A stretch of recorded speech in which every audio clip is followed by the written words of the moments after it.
Okay, to try to answer some other questions that came up about lesson 12, one of them had to do with a rational function, which a rational function looks like a fraction. And one of the things you have to remember about a fraction is that you can never have 0 in the denominator.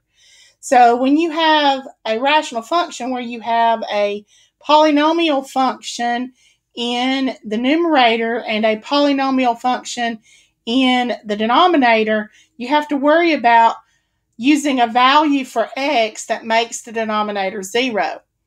Whatever values of x make the denominator 0 is where you would have a vertical asymptote on the graph to indicate or show that you couldn't use that number, that your particular function is undefined at that value. So when you're thinking about trying to find the vertical asymptotes of a rational function, all you really need to worry about is the denominator. You don't have to worry about whatever's in the numerator. You only have to be concerned with the denominator. So in this case, my focus would need to be on x squared minus 5x plus 6. And we know that that cannot be 0 since it's in the denominator of the fraction. And so then I want to figure out what values of x we need to avoid. And I can do that by factoring this quadratic. X times x gives me x squared.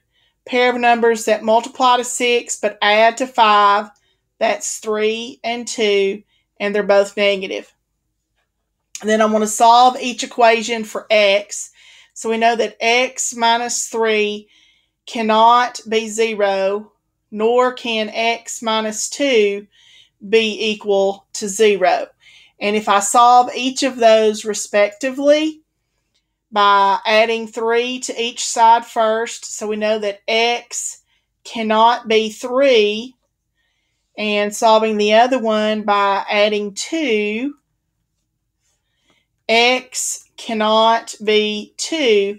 Therefore, my vertical asymptotes occur at those two values. My vertical asymptotes would occur at x equals 2 and x equals 3. Now, visually on a graph, we typically would use a vertical line, dotted line at 2 and at 3 to show that they are asymptotes.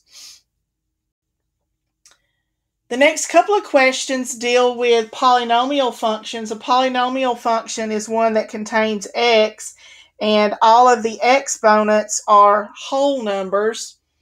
And one of the questions in lesson 12 asks you to identify the maximum number of zeros and the maximum number of turning points. What you have to know is that the number of zeros corresponds to the highest exponent of the polynomial, and we call that highest exponent the degree. To determine the turning points, the number of turning points is determined using a formula, and the formula is the degree minus 1, where the degree is, again, the highest exponent. So the question on the quiz, they don't even tell us what the values are for A, B, C, and D, and we really don't care because all we need to really focus on is the value of the highest exponent. And so if I look at that polynomial function, the value of that highest exponent is 7, and that's going to be what we call the degree, and we usually represent it with a lowercase n. Therefore, since the highest exponent or the degree is 7, I know that I'm going to have 7 zeros maximum, and I would have 7 minus 1 or 6 turning points on the graph of ax to the 7th plus bx to the 4th plus cx to the 3rd plus d. Again, I don't need to know A, B, C, and D. All I need to know is the highest degree. The last one has to do with the theorem of bounds. And it's worded pretty oddly, but basically they're asking you to find the lowest possible value that you could have for a negative 0 and the highest possible value you could have for a positive 0. Now, typically to find the zeros of a polynomial function, we use the rational root test in combination with synthetic division.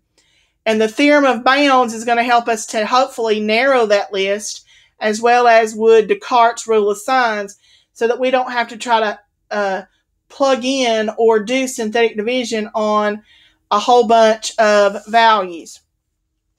So let's walk through this example together. The example you have is 2x cubed minus 3x squared minus x plus 2, and you're asked to find the upper and lower bounds for the zeros.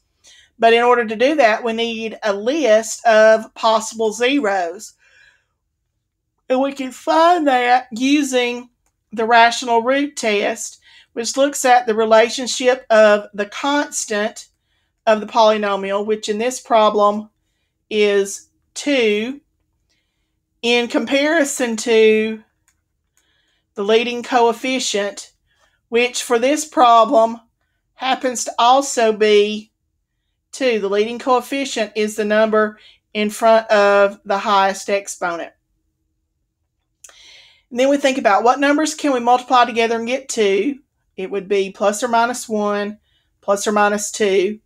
For the leading coefficient, it would be plus or minus 1, plus or minus 2 as well. And then what we want to do is we want to look at the relationship or the ratio of those numbers. So we would have plus or minus 1 over 1, plus or minus 2 over 1, plus or minus 1 over 2, and then plus or minus 2 over 2. So ultimately, if you simplify that list, my list of possible zeros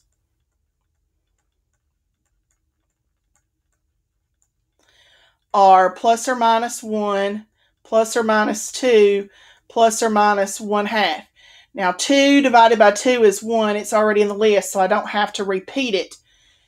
So basically, at this point, we've narrowed it from any number we could possibly think of to those 6 values. Positive 1, negative 1, positive 2, negative 2, positive 1/2, negative 1/2. And so then I can begin the process of synthetic division to try to help me determine which one of those is a 0, and then kind of go from there to figure out what the upper bound and lower bound would be. So I tend to start with a value of 1. It really doesn't matter which one we start with. So I put 1 as my divisor. Then I list out the coefficients to do my synthetic division. Draw my equal line. Drop the 2. 1 times 2 is 2. Plus negative 3 is negative 1. 1 times negative 1 is negative 1.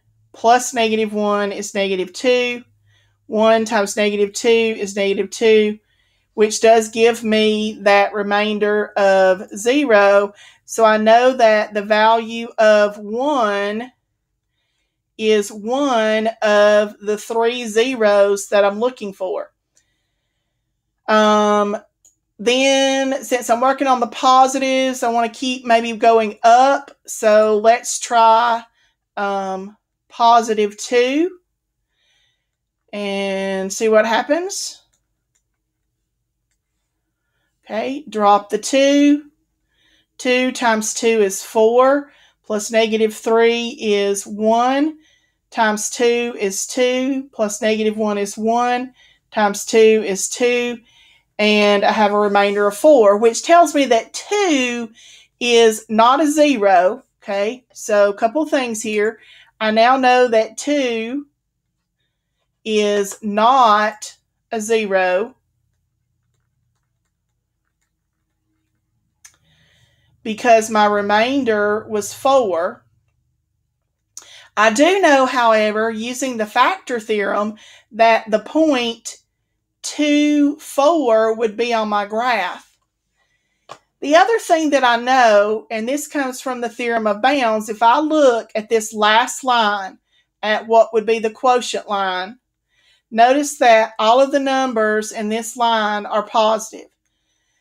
If all the numbers in that line are positive, that tells me that 2, which was the divisor, that 2 is an upper bound. That if there were any values for a possible 0 bigger than 2, I really wouldn't want to choose those.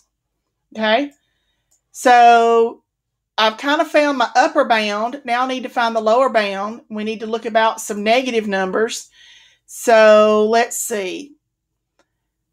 Let's try -1.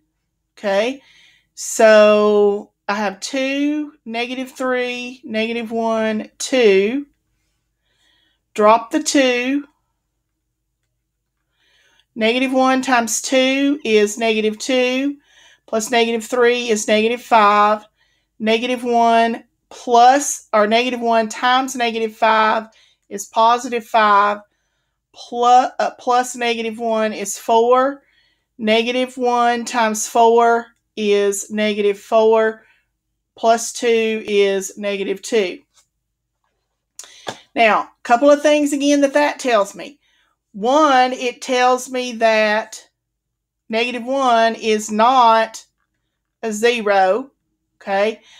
But then if I use the rational theorem, or I use the theorem of bounds, and I look at this last row, notice how the signs oscillate or flip. We go from positive to negative, positive to negative. So there's a pattern.